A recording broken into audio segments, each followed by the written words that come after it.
নমস্কার বন্ধুরা, আজ চলে এসেছি একটা যাত্রাপালা দেখতে। দেখো এখানে হচ্ছে নবগ্রহের পুজো। আগে এটা বড় বাবার মন্দির ছিল, এখন এটা নবগ্রহের মন্দির হয়ে গেছে। হ্যাঁ, ওখানেই মন্দিরটা আপনাদের সঙ্গে শেয়ার করছি, দেখুন। আর ওখানেই যাত্রা হচ্ছে, ওই যাত্রাটাও দেখছি, দেখুন, দেখতে থাকুন, সাথে থাকুন। সীমন্ত পাত্র ফেসবুকটা লাইক কমেন্ট শেয়ার করতে থাকুন।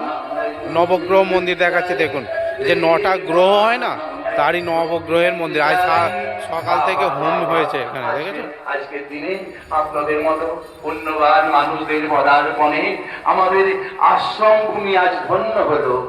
এটি গুরুদেব, আপনার মুখ এমন বিষাক্ত কেন? এই হচ্ছে নবগ্রহ মন্দির। তোর জন্য আমার মান সম্মান আশা ভরসা সব শেষ হতে চলেছে বাবা। আমার জন্য মন্দির আমি কোনোদিন অনাদর করেছি। আবার তারককে ফোন করতে বল, তারককে। তোর নিদ্রায় শিহরে বসি মাকে এই হাতে তুলে বড় সেই তুই আমার বুকে হাতে বাজের আঘাত। কি হয়েছে গুরুদেব? আমার সেই সাত পুরুষে ব্রজগোপালের স্বর্ণশিলাবতী কোথায় রেখেছি? ভালো গরম আছে। হয়তো নবগ্রহের মন্দির, ওই ওরই অনুষ্ঠান হচ্ছে। মুক্ত হস্ত প্রকল্প গান গান করে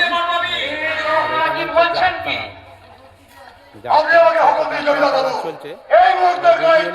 দেখতে থাকুন সীমন্ত পাত্র ফেসবুক পেজ থেকে। আজ হরিশপুরে আছি, মন্দির আপনাদেরকে নবগ্রহের পুজো হয়েছে, সকাল হয়েছে, আর এখন হচ্ছে যাত্রাপালা। জমিদার বাবুর সাত পুরুষের ব্রজগোপালের স্বর্ণশিলা মূর্তি কোথায়? আমি তোকে শেষবারের মতো জিজ্ঞাসা করছি, জমিদার বাবুর স্বর্ণশিলা মূর্তি কোথায়? আমি জানি না গুরুদেব। জানিস না? শেষ করে ফেলবো।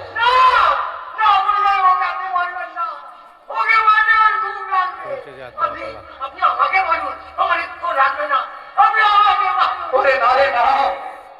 ভিডিওটা দেখতে থাকুন, সাথে থাকুন, কমেন্ট করুন। হয়তো আমার নিজের অজান্তে পূর্বের কাছে কোনো অন্যায় করেছি। হরিশপুর হাওড়া কি আমার অপরাধ? মৃত্যুঞ্জয় চক্রবর্তী, স্থাপিত 1955 সালে, 1405 সালে। আর এই হচ্ছে নবগ্রহের মন্দির। চুরি। এই ব্যাপার, তার মানে তুই চুরি করেছিস? আরে বাবা, আমি চুরি করবো কেন? আমি যখন সকালবেলায় ওই জমিদার বাড়ির পাশে যাচ্ছিলাম, তখন ওই ভিডিওটা দেখতে থাকুন, সাথে থাকুন। আজকে নবগ্রহের মন্দির দেখালাম। একটা ছেলে আমাকে ডেকে বললো, কি বললো? ও বাবা, তুমি আমাকে ওপর থেকে নামিয়ে একটু জল খাওয়াবে? তারপর আমি কি করব? আজকে ভিডিওটা এখানেই শেষ করলাম।